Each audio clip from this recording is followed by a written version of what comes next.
Good Friday morning, and thanks for joining us from the Ohio AgNet, the voice you know with the news you trust studio, sponsored by BASF and Zidua, the most trusted name in herbicides, providing Ohio's soybean and corn acres with up to 2 weeks more residual activity and broad-spectrum weed control. I'm Dusty Sonnenberg reporting. Well, under clear skies, I have a temperature of 60 degrees on the barn thermometer. It was a beautiful day yesterday to get things done outside. Now, we did catch some rains late on Wednesday evening. That knocked most everyone out of the fields locally. We'll check in with Ryan Martin in just a little bit to see what that weather forecast looks like going into the weekend. A couple quick calendar reminders and programming notes. Coming up later today, the Jackson County Regional Livestock Market will be having a bred cow sale. That's today at 6 o'clock p.m. Visit jcrlm.com, your livestock authority. And the Ohio AgNet is feeding farmers this spring thanks to Ag Revolution and Paradise Energy Solutions. We'll be at next week's Winning Farm on Wednesday for the midday broadcast. If you or your farm would like lunch delivered to the field this planting season, visit ohioagnet.com/feedingfarmers to enter.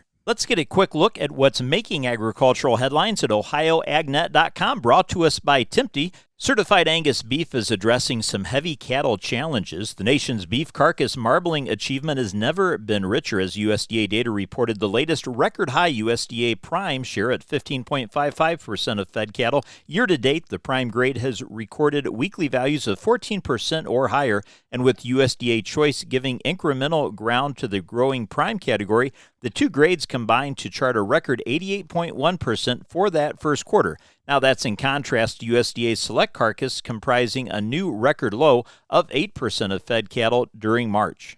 Also, with some of the cooler and wet weather we've experienced in different parts of the state the past week or so, it may be time to go out and check some of those early planted fields for potential seedling diseases. I had a chance to catch up with Taylor Dill, Director of Research with the Ohio Soybean Council, and discuss the potential for seedling diseases this year, as well as the role that seed treatments can play. All this and more news, as well as your latest in markets and weather, available online at ohioagnet.com. This look at the headlines brought to us by Timpte Incorporated. Timpte is now factory direct in Sidney, Ohio. From trailer sales and parts and trailer service, our team is ready to keep you moving. Stop in today or call 326-206-2062. Well, planting season rolls on across the Buckeye State, and that means so do our cab cams. Ty Higgins has the latest. There's a new cab cam on Ohio AgNet TV coming from Richland County and Schumacher Farms. Randy Boyce was in the driver's seat, and the planter he was pulling isn't something you see every day. This is a Harvest International planter.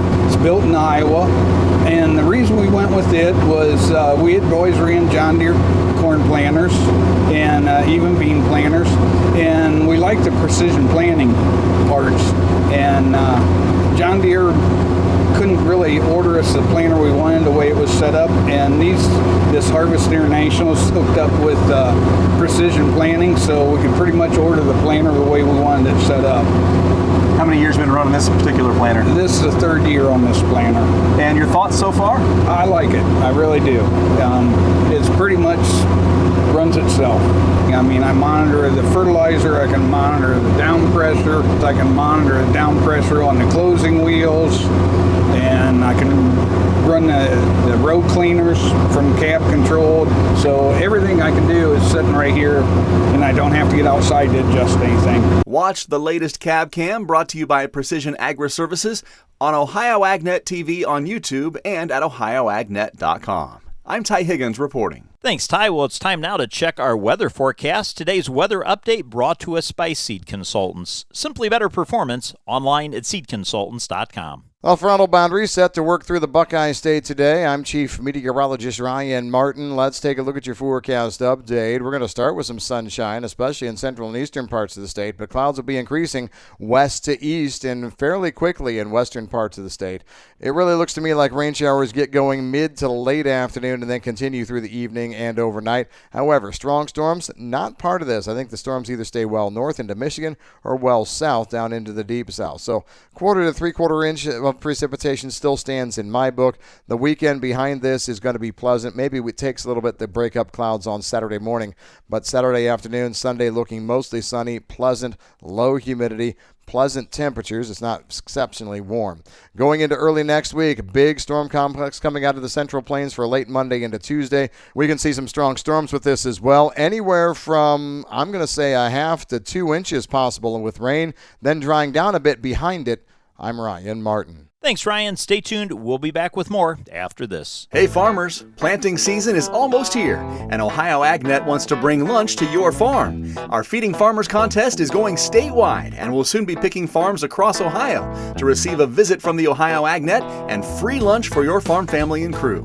If you'd like us to stop by, get signed up today. Just visit ohioagnet.com/feedingfarmers to enter. Feeding Farmers is brought to you by Ag Revolution, Paradise Energy Solutions, and the Ohio AgNet, the voice you know with the news you trust. The way farmers get their information is expanding, and now there's a new dimension of farm news for the Buckeye State. Ohio AgNet TV. Learn from other farmers, see products and practices in action, and stay connected to what is happening both locally and nationally. Plus, watch expanded video coverage throughout the growing season and beyond with regular updates from the field and stories that highlight the people, issues, and innovations driving Ohio agriculture. Don't miss a moment. Subscribe now on YouTube by searching Ohio AgNet TV, where Ohio agriculture comes to life. The USDA is taking a look to the future to see what row crop acres might look like moving forward. Joe Everett files this report. U.S. farmers are expected to pull back slightly on major crop acres over the next decade. New projections from the U.S. Department of Agriculture show total planted acres for key row crops like corn, soybeans, and wheat dropping from about 247 million acres in 2026 down to around 241 million by the mid-2030s. The shift comes as profit margins tighten, with input costs staying high and crop prices only seeing modest gains. The report says overall acreage should stay fairly steady, but with a slight softening trend, still largely dominated by corn and soybeans. Corn acres are expected to gradually decline after recent highs, while soybean plantings may see a short-term bump before leveling off. Wheat acres, meanwhile, are projected to hold steady at historically low levels. Bottom line, these aren't drastic changes, but more of a slow adjustment as farmers respond to ongoing economic pressures. I'm Joe Everett for the Ohio AgNet reporting. Thanks, Joe. Let's check in now with Brianna Smith as she gives us an update on agrivoltaics. Joining me is Bob Suber. He's a farmer from Clark County, Ohio. Bob, we are here at an event talking a little bit about agrivoltaics. Can you tell me a little bit about your farm? And then we'll talk a little bit about how agrivoltaics might factor into your farming. Yeah, I'm the 5th or 6th generation farmer. Been farming over 54 years, and in Clark County, had corn and soybeans. In that time, gotten tougher and tougher with having a sustainable operation, especially in just the last few years. 2025, the first half of that, there was only a handful of times you could contract your grain and have a more of a break-even price. And the inputs, now the price has gotten better in the last year, but the inputs have just out of sight. Fertilizer you hear all the time, but fertilizer is out of sight, and that kept your break-even rising. And so to me, the supply and demand's out of whack, and I saw solar as being a place where you could diversify and have another source of income coming in. And also, I wasn't afraid of it taking away from the farmland, because we're too good at producing and not enough of keeping the markets using it all up. Even with all the biofuels and everything else, which I'm totally for that, we still have an excess, and we could stand to have some other things going on. So those are all things that went into my decision to. So kind of walk me through a little bit of the process of how you were even approached about a lease, or was that something you reached out about? What did that look like? Well, the key is we have a transmission line that's going through 2 or 3 of our farms, and that line's been there for 50 years. It's not, it's underutilized. It has excess capacity on it. It's going to a substation that has excess capacity. And those are the 2 elements that attract the solar folks to your property, because you can't put it anywhere. You got to put it where you got those things to make it economically feasible. And so with that, we decided to go ahead and sign a lease. I have my 2 brothers and I, they're retired. I'm 75. And we were looking to not put the whole farm in it, just put a portion of it in and to get some of that diversification. So that's what we did. And actually, it's been about 5 going on 6 years that we did that. And we had to extend it another 2 years because the interconnector, PJM, Pennsylvania, New Jersey, and Maryland, had such a backlog of projects, they weren't doing anything for 2 years. So we had to amend it to add 2 more years. And so we're kind of running out of time because where the county had made a decision in 22 not to ban solar anywhere in Clark County. Here just in the fall of 25, the townships kept approaching them and they ended up unanimously decided to do a 2-year moratorium. So now it's, you can't do anything, and it might be we won't do anything. Do you have actual panels on your property yet? No.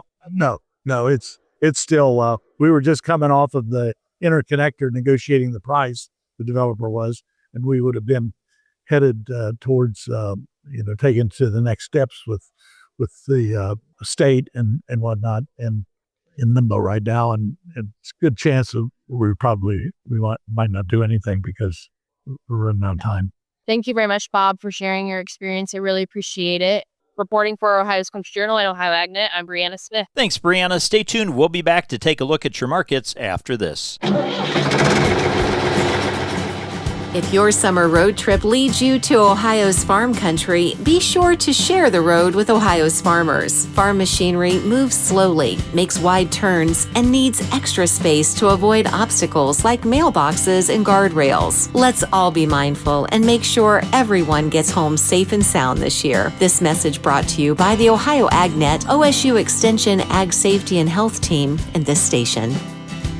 Looking for heavy equipment but don't know where to buy? Purple Wave Auction has you covered. Always online and always no reserve. It's your destination for construction or ag equipment ready to work. We even sell semis, trailers, and fleet equipment for your operation. Best part? It's free to join. Head to purplewave.com. That's purplewave.com. Sign up for a free account and start bidding today. Purple Wave Auction, the easiest and most straightforward way to buy and sell equipment. Let's take a look at what's impacting the grain markets. Today's market analysis is brought to you by the Louis Dreyfus Company. Excited to bring a brand new soybean crush facility to Upper Sandusky, Ohio. Learn more about marketing your soybeans with LDC at 574-566-2113. Grain markets finished the Thursday trade. I'm going to call it mostly higher. Corn was fractionally to about $0.015 higher. Wheat was up big, led by nearly 30-cent gains in Kansas City wheat. That's all on concern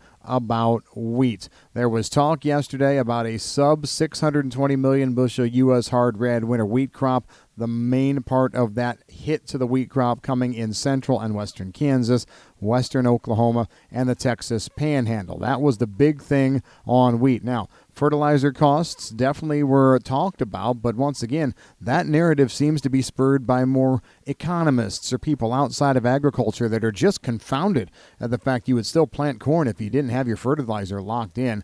That's an interesting talking point, but again, didn't really hit the market yesterday. Soybeans, I think the beans are definitely trading the big push forward in planting progress that we saw early in the week. And honestly, in a large part of the country, that progress has continued this week. I'm Ryan Martin. Thanks, Ryan. Let's take a look now at how the markets closed yesterday. This market recap brought to us by Seed Consultants. Simply better performance. You can learn more online at seedconsultants.com. Well, May corn closed up $0.0125, and July corn was up 1 cent. May soybeans closed the day down 4 3/4 cents, while July soybeans were down 4 3/4 as well. May Kansas City wheat closed the day up 29 cents, while May Chicago wheat was up 11.5, and May Minneapolis wheat ended the day 9 1/4 cents higher. Turning now to your overnight markets, May corn is trading up $0.25 penny at $4.55 3/4 cents, and the December new crop corn also up $0.25 penny at $4.83 3/4. May soybeans are trading down $0.01 1/4 at $11.58 1/2 cents per bushel, and November new crop beans are down 3/4 penny, $11.54 1/4 cents. Wheat for July trading up $0.5 penny at $6.20 3/4 cents. Now, in the livestock markets at the close, we had April live cattle up 22.5 cents, $247 7 1/2 cents, and June cattle closed up 42.5 cents at $243.50. May lean hogs closed the day 60 cents higher, $95.65, with June hogs up 82.5 cents at $103.45, and May feeder cattle closing 45 cents higher, $358.87 Thanks for joining us and have a great day, everyone. I'm Dusty Sonnenberg. You're listening to the Ohio AgNet.